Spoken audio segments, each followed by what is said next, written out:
Dutch, we gotta save Lenny. Feller's got a pint of water in his head. Tahiti? Red Dead Redemption 2 has been out for about 7 years, which is a long time, but apparently not enough for Susan to call me back. But even after all that time and all the games that have come since, it's still a freaking vibe.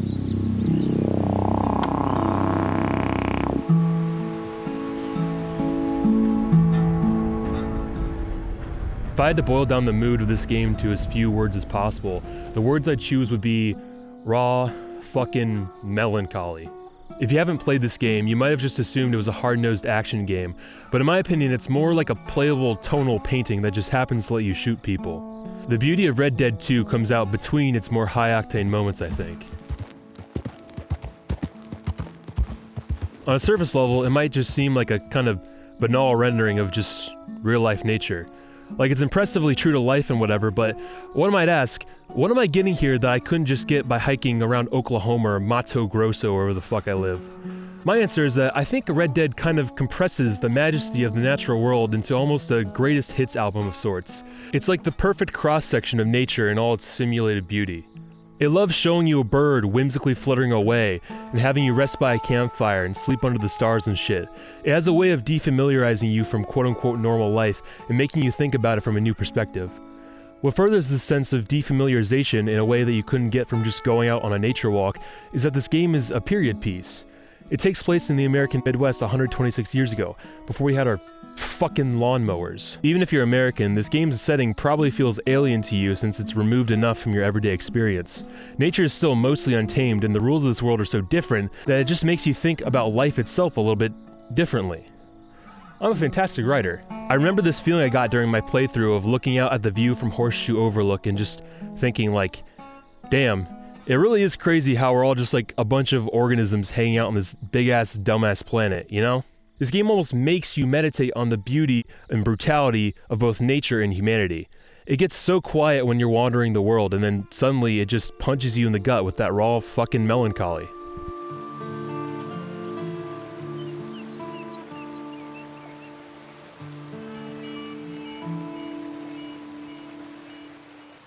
The main culprits in creating this game's more meditative vibes are the music and sound design.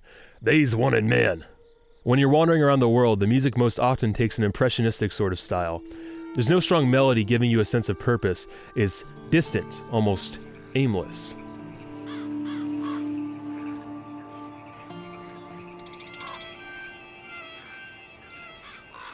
But it's not all peaceful or lonely. Sometimes these strings will come in, adding maybe a hint of suspense.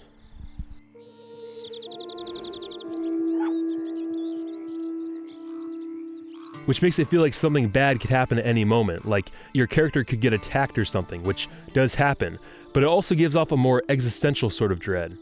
To me, it says, all of this isn't going to last forever. This game, of course, takes place in the late 19th century during the final days of the American frontier, so the untamed beauty of this place is slowly dying as the USA gradually expands and settles upon it. It gives the sense that there are sinister forces at play in these lands. Bandits and outlaws, yes, but also the government and the industrialists sinking their teeth in. It's the sound of American history unfolding in real time.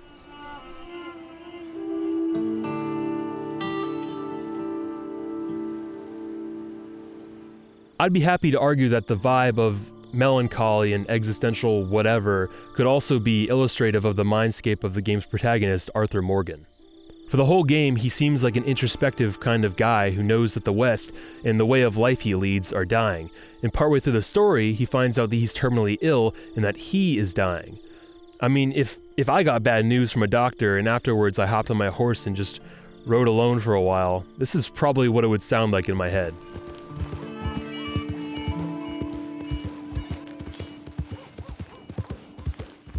It can be kind of depressing, but in a very fascinating sort of way.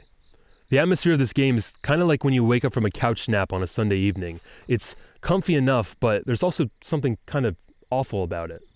My favorite part about this game is traveling through the world and really getting immersed.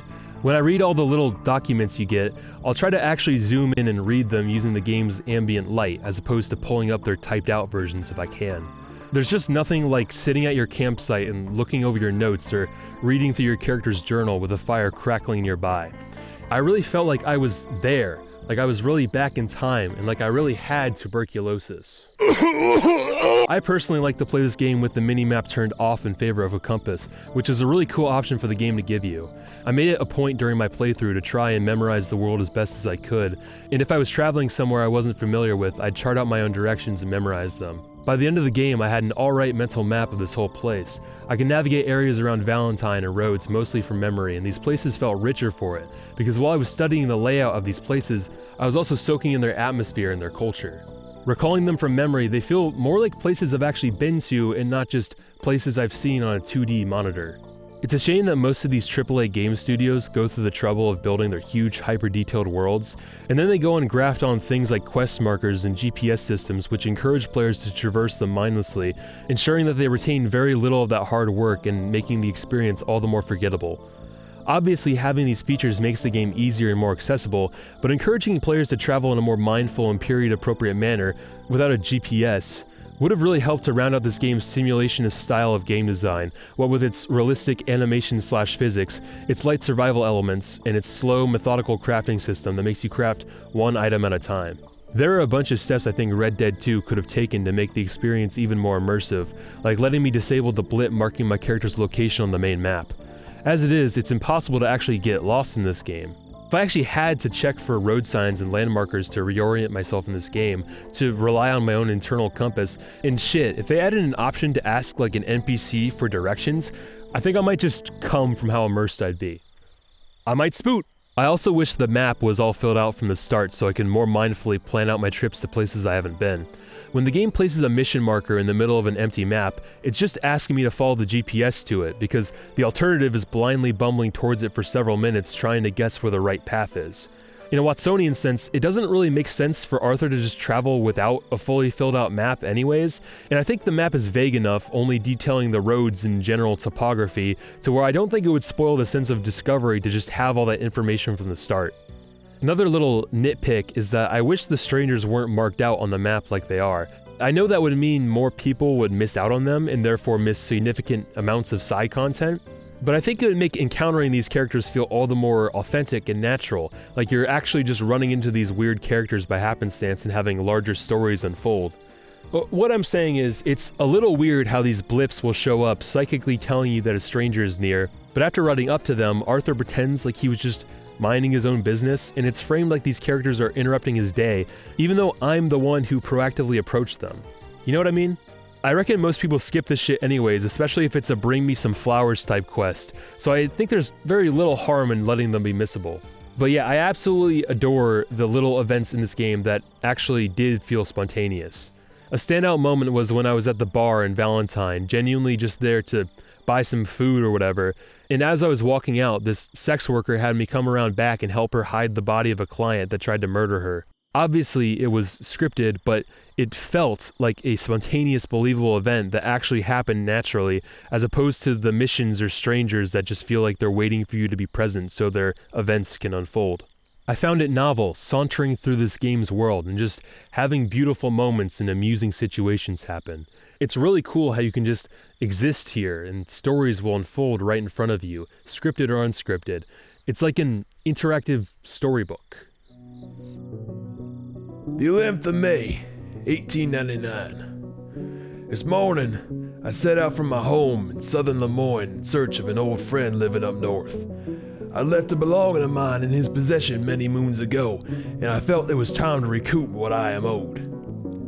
It was a long, hard day of riding. I could feel every bump in the road and the ridge of my britches. Made camp for the evening. Already, I was running low on provisions on account of my wife forgetting to pack me any.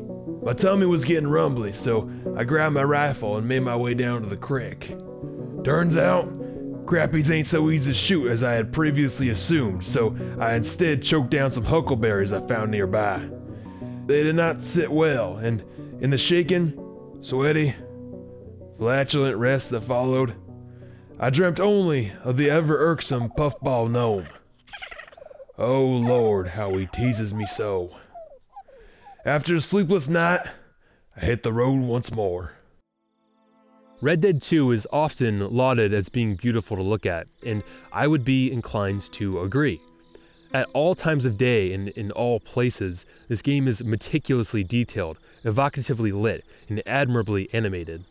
Every environment is perfectly dressed, filled with period-proper paraphernalia, a believable sense of wear and tear and grime, not to mention the terrain formation that I think is actually scientifically accurate, with rivers that actually flow into each other realistically. The mise-en-scène is just off the charts here, folks. This game's also always lit really well, always readable and tonally evocative.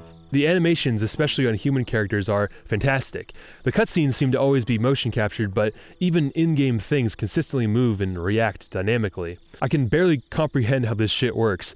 I've read that this animation system uses a combination of animation, physics, and AI that work together to make these character models not only collide with things realistically, but properly react. It's so cool and so easy to take for granted. I am so stupid. As much as I appreciate this game's aesthetics, I would like to go on that little YouTuber rant we always do about realistic graphics, if that's okay. I don't think this game ever needed to have graphics as hyper-realistic as it does. Really, no game needs that.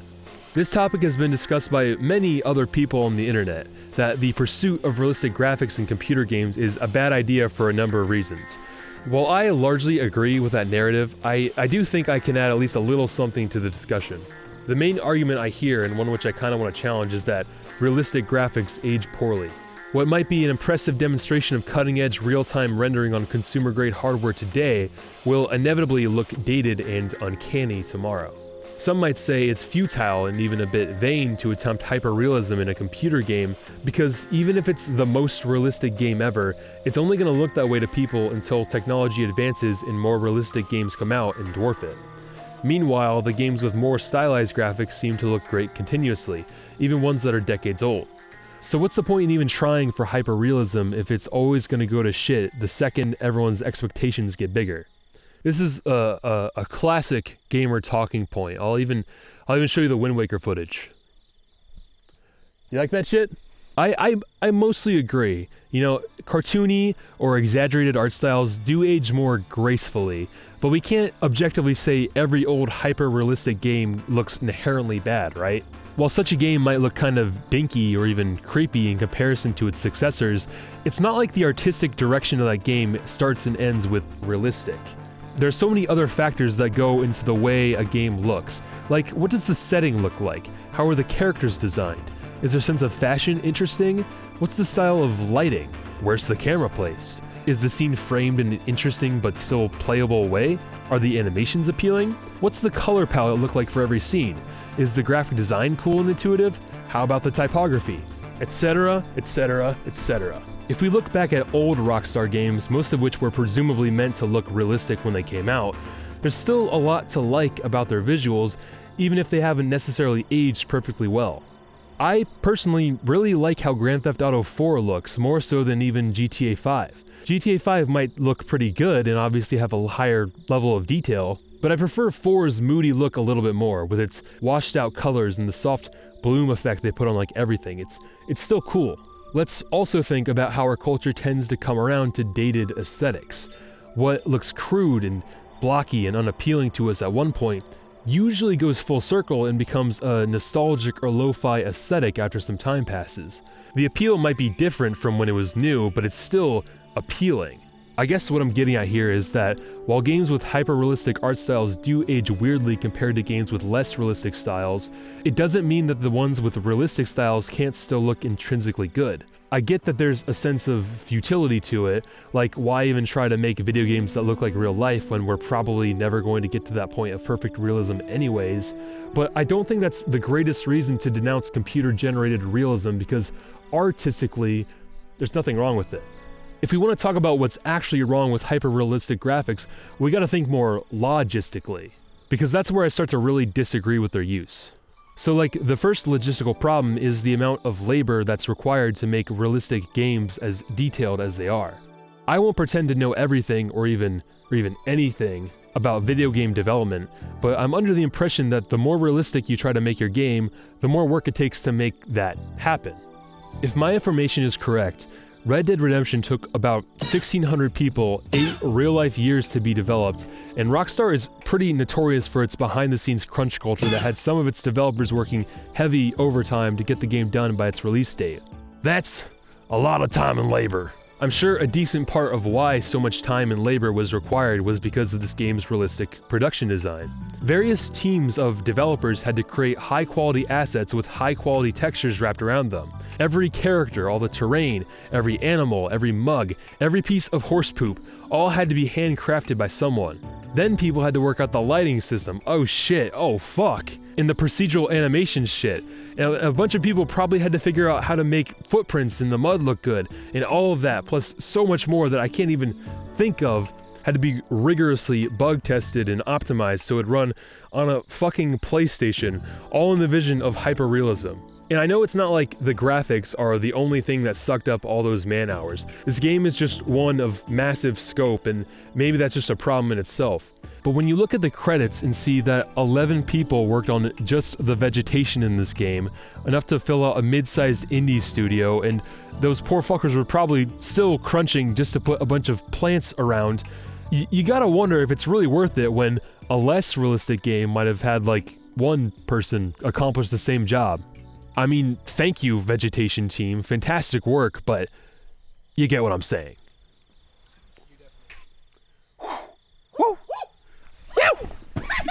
The second logistical problem with hyperrealistic graphics is more front-facing. How are most people on this planet expected to play these types of games when the hardware required to run them is so damn expensive? Highly detailed games require a lot of processing power to render, and consoles/computers/computer parts with that kind of power are expensive and can be hard to get, especially depending on where you reside geographically. One of the biggest reasons why I personally never played this game until just a few weeks ago was because I didn't have a machine powerful enough to run it when it was new. And as you can probably tell from my footage, my computer is still just barely hanging on.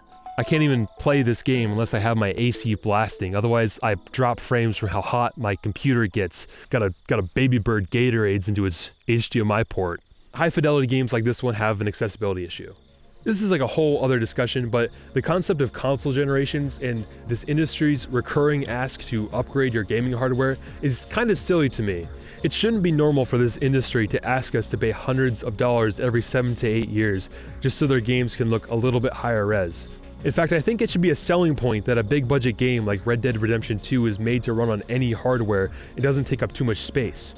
If this game looked more like a Firewatch or The Long Dark, or for gosh sakes, Red Dead Redemption 1, something more lo-fi and easy to run, I don't think any of its beauty would be lost on us, and I think this would just all be so much easier for everyone. But to risk sounding cynical, I know it just doesn't work that way, and AAA games are made to sell graphics cards. The gaming industry and the tech industry are so intertwined that there's this ingrained tendency in our medium to continuously grow and grow our demand for processing power, so there's always another box or chip or card to sell. When I really think we would actually be fine if we just stopped for maybe a couple decades and saw what we could do with what we have, you know? Economics obviously don't work like that though. I don't know what else to say, except that maybe we should all think more critically about this sort of thing in the future and maybe rethink our priorities, you know? Red Dead Redemption 2 still looks great, and I think the people who worked on it did a great job, and the level of realism they achieved on real-time consumer-grade hardware is still something to be admired, but I think it was overall misguided and maybe even kind of a waste of time.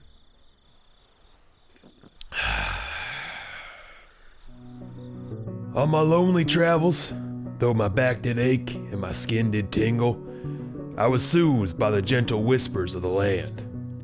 The breeze was cool, the animals was sleeping. God damn. Felt like Ice Spice was giving birth to me. Made it to the far-off town of Valentine. The general store in town refused to sell me any of them pre-packaged factor meals on account of them not knowing what that is. Damn shame. Hassan was talking on stream last week about how good those were for you. Met a lady outside that looked like my dead mother. Thought this shed looked interesting. I think the last big leg of our little journey here is going to be about the main story of this game. Of all the Polar Express looking ass games that fit entire sagas of cutscenes into their runtime along with gameplay sections, this is one of the good ones. Artie Art and the Funky Bunch are some very rich and entertaining characters. I find their company very familiar and warm, and I find their demeanors to be very infectious. I played this game with some friends around me a few times, and as we played, we all just naturally fell into the characters' accents and manners of speech. Before long, we was all talking like easygoing, old-timey Western folk. It was fun. In the camp, I actually went out of my way to interact with these characters. Almost every time I was there, I would walk around very slowly and check on each and every one of them to see what was new because I was genuinely interested.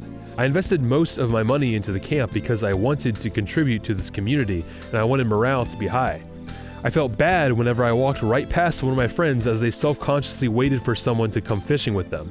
I mean, I still never did it, but I felt bad. Perhaps most importantly, I noticed and cared whenever one of them went missing or died, and I felt genuinely kind of empty whenever it happened, which is usually not the case for the movies or shows I watch, and practically never the case for video games. The bar for character writing in this medium is in hell. Dutch van der Linde is an exceptionally fascinating character. The way he can inspire unshakable faith from his gang members, the miasma of delusion and deceit that wafts around him, and his hypocrisy, the promised future he says he wants to create with the gang in Tahiti, which we learned was never ever going to happen because this man is just pathologically obsessed with being an outlaw. This is totally half-baked, but I think the gang can kind of be seen as like an allegory for America or whatever, because it's an ethnically and sexually diverse society of people founded on revolutionary ideals and a twisted sense of righteousness, but all they actually do is murder and rob people. As good as the story's game is, though, I have to bring into question why it's in an open-world video game.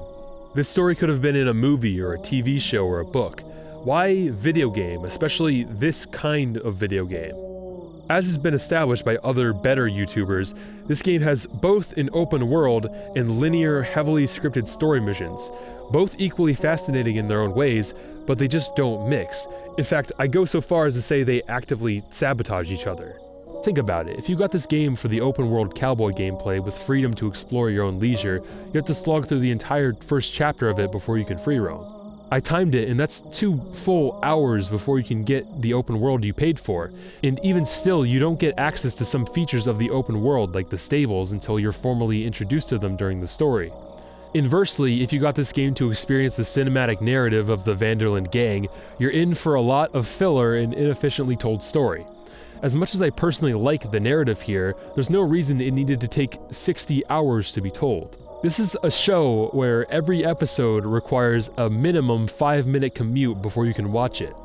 Then once you're in the missions, they're practically always bookended by horse rides to where the mission actually takes place.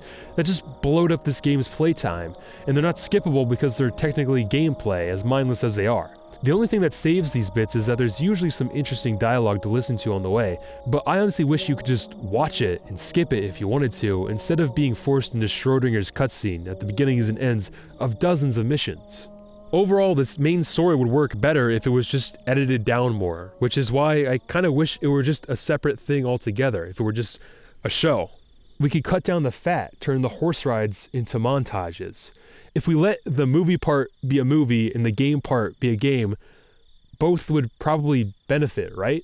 But to round this part out, I don't mean to say that this game's main story absolutely doesn't work at all in its current state. I enjoyed it well enough, and it does some kind of interesting things with this interactive medium, most notably the honor system, which I want to praise a little bit. The honor system tracks the moral choices you make in the open world and subtly changes the outcome of your main story, changing some of your dialogue and cutscenes. It's one of the most graceful ways the open world and the main story missions cross over. I find this system more thematically compelling than other games that have morality systems because most games are just like, do you want to be moral or not? Do you want to be unyieldingly good or cartoonishly evil? In Red Dead, your guy is already well down the path of evil. He's still an outlaw and a killer at the end of the day. You just get to choose whether or not he's more or less cynical about it. I also like how in this game, it's not just do you want to kill or spare people, It's also great on things like whether or not you take time to do chores at camp, or follow through on bets, or help random bystanders. Choices that, while more mundane than killing or sparing people, just as much test one's inner morality or character. But what I really like about this honor system is the way it reads. It reads to me like it's more based on Arthur, the character's own inner concept of honor and morality, instead of like the game designer's idea of morality. What I mean is, in this game, you can do some things that are to most of us morally dubious and not lose honor, or in some cases gain honor, which makes me think that the honor system is based around Arthur's flawed moral compass rather than trying to be an objective measure of morality. So you can kill plenty of people throughout this game without losing any honor, so long as they started it, or if they're a cop. You might think it's wrong to kill anybody under any circumstances, but Arthur doesn't, so there's no honor lost. But while Arthur might not have a problem with killing lawmen, he does seem to object to killing the horses carrying them, which I think says a lot about him.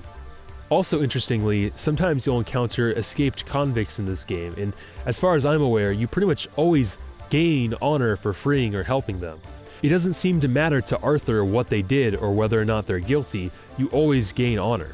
So I guess with this information we can infer that Arthur just naturally feels a sense of camaraderie with most other outlaws so long as they aren't O'Driscolls. By assuming that the honor system is based around Arthur's own moral code, we can more deeply, through gameplay, understand what's going on with him as a character. Arthur seems to have his own developed idea of what's right and wrong, but he's just not someone who always acts on it. Sometimes he just does things fully believing that they're wrong, but he does them anyway for one reason or another. In fact, there's a couple moments during the main story where you're required to do things that lose you honor. The first example I can think of is the mission where you're robbing the trolley station and you have to mug some of the people inside.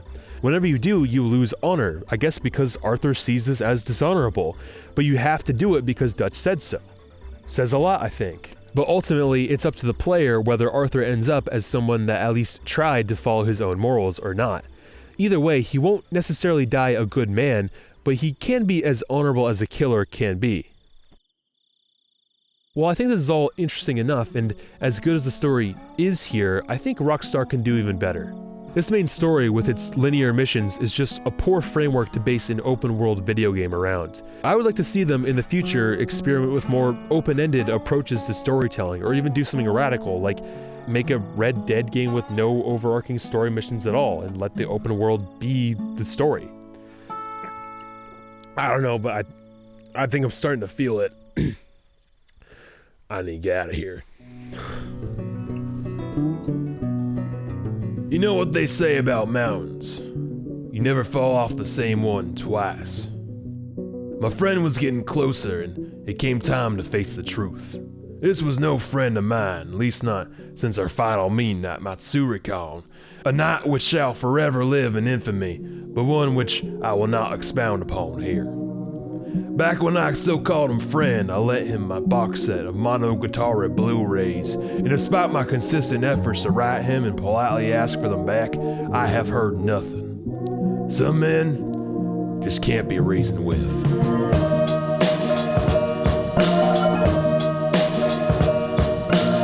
Perhaps my arrival was ill-timed.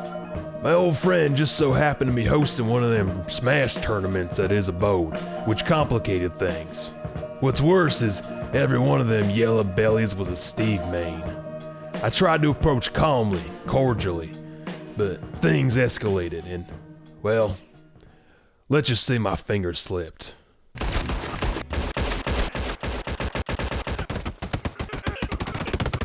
I found my mark cowering behind a door. He had a few choice words for me on account of my murdering several of his friends. Like he knew a thing about friendship. He told me my box set was gone. He'd traded them to a feller he'd met at a booth not 12 hours after our parting. They's long gone now, so he said. I didn't believe him, and after refusing to leave, he reached for his weapon. I reached for mine.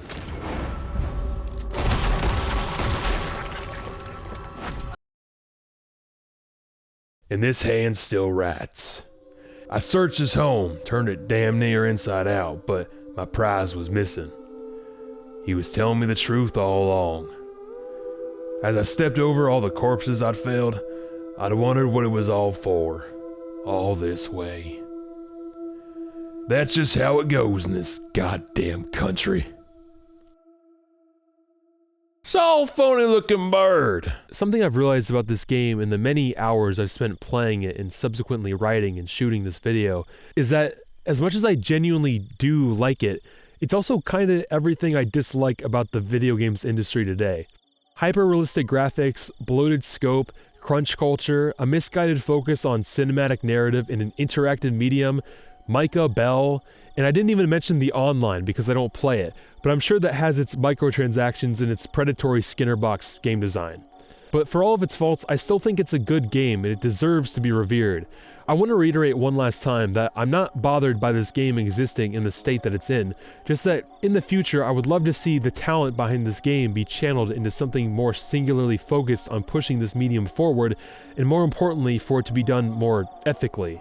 I'm tempted to say that this game is less than the sum of its parts, but damn, are those parts good. Well, that's the end of the video. If you want to support me, fuck that motherfucking bell. Just absolutely clap that thing. Don't forget to live, laugh, and love. Right on easy, partner.